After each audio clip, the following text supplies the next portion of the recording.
How's it going, everyone? In today's video, I'll show you on how you can change the color on your Corsair Vengeance RGB RAM. So first things first, you want to search for the Corsair iCUE on your web browser. This is basically the software for our Corsair products. Now inside this software, we could modify stuff Corsair related, including the color of our RAM. So just select the official software, click on the download button, and now we are ready to personalize our RAM color.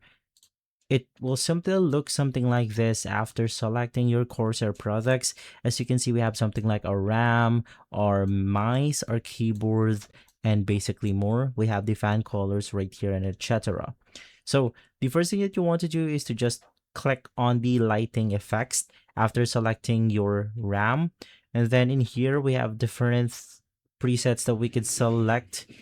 So you want to select the lighting type right here. And then to change the color, you could just select it inside the lighting layers.